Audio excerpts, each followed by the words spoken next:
Hi guys, so kakabukas ko lang.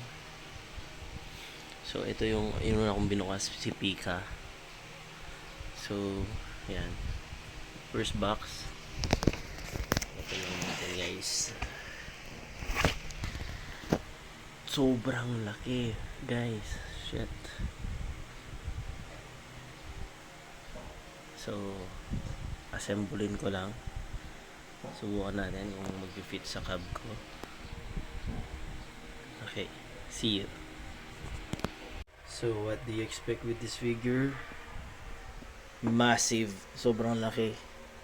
So, ito pala yung kasama dun sa ano niya. Den Mushi. Ayan.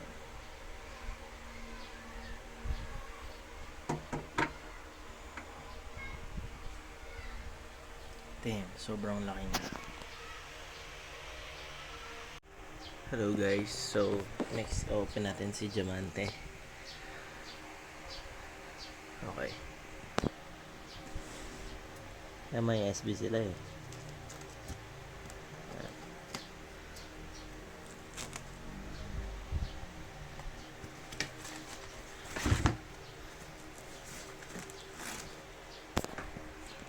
So, ayan. Ito yung base sigurado.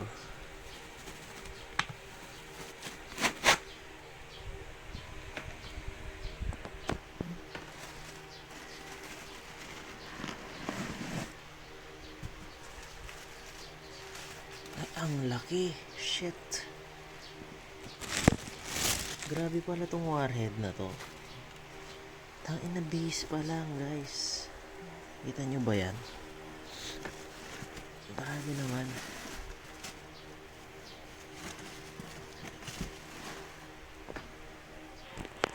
Grabe. Parang laki niyan guys. Tingnan nyo yung kamay ko.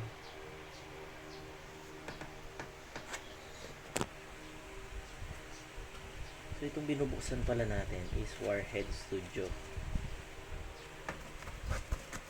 So ito yung mga studio na hindi napapansin. Tapos ang next dyan ay yung tabi muna natin paa. Paa.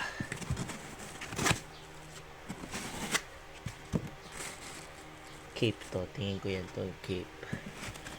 So guys, buuin ko muna ha. Ay ito yung paa. Ito ko na yung katawan. Ayun, may kamay.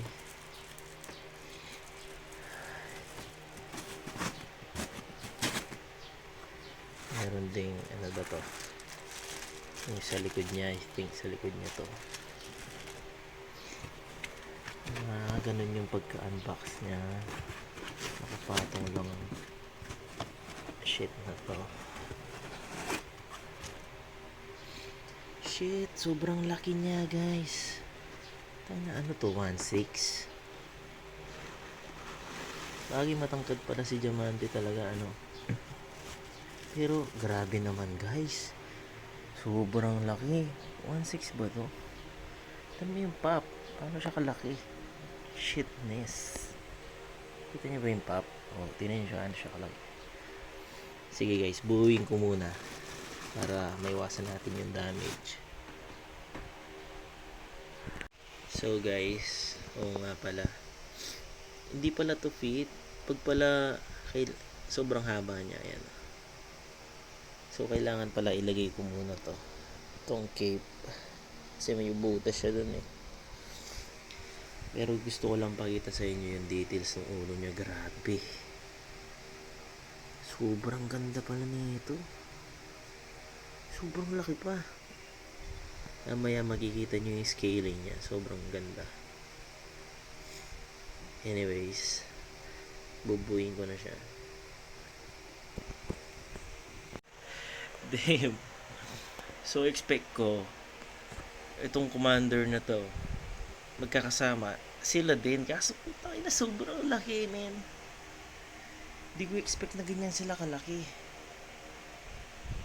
Tingnan mo naman scaling yung warhead Jean Bart yan.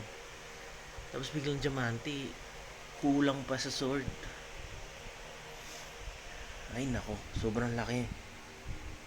Hindi ko expect na ganyan. Tingnan mo naman. Pop scale yan ah.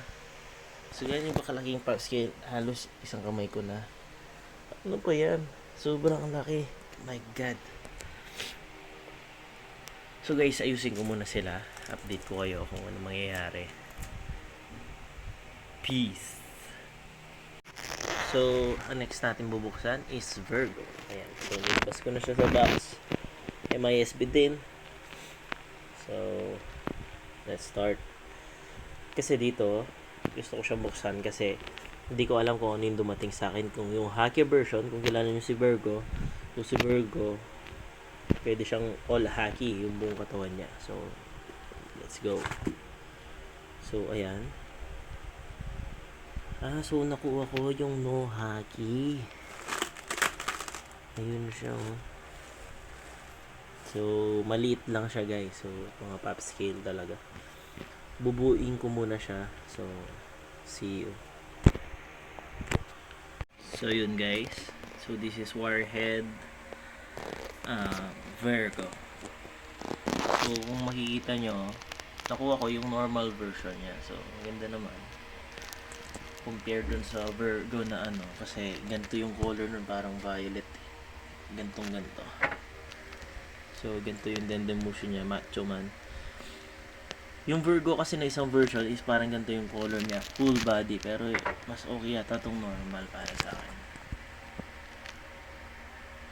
And then itong kamay may alt siya, pwedeng ano lang, pwedeng yan, ganyan lang. No weapon. So, ano ba mas maganda? Ito meron din siyang stick ah. Hindi ko na nilabas kasi prone siya ng baka mawala. Ganito rin. Kaso sobrang liit, hindi ko na nilagyan. Diyan, para dyan. Nalagay ko na lang siguro yung may weapon. Okay. So, another Giants na naman. So, last na lang to. Treble. Warhead Treble. So, yan. Ganyan kalaki yung box niya. So, dito yung, ewan ko ano ito. Kamay ba yan? Ang laki din niya. Shit. So, ito siguro yung buong katawan. Tapos, ayan yung sword.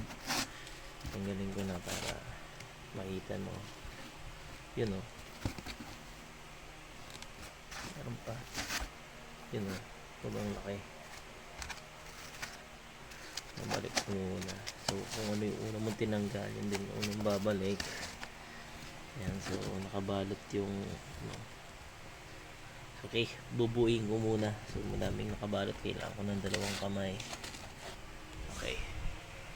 Here we go. So, what to expect sa treble, no? Sobrang laki niya.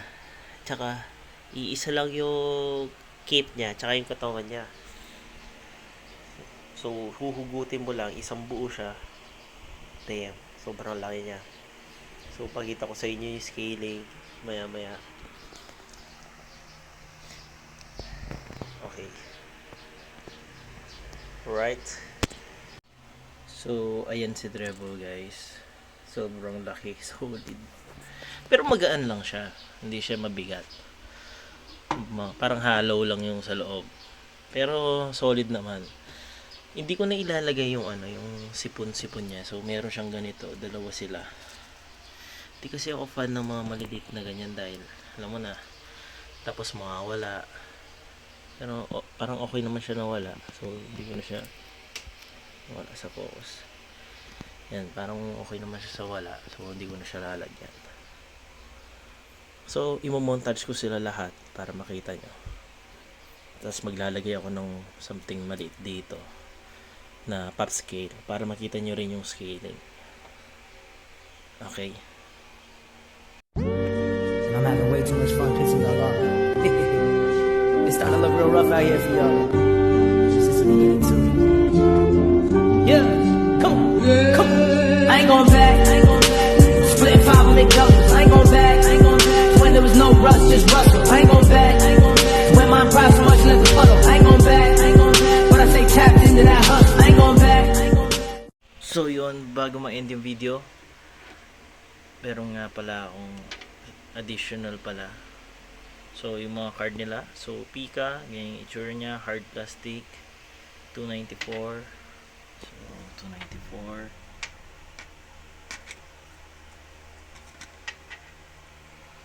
Tapos si Diamante, $262.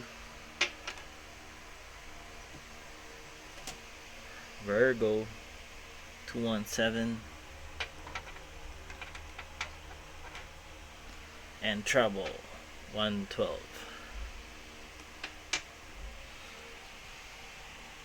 So, mga di pa nakaka-like sa page ko, Toy Venture PH sa Facebook. Peace!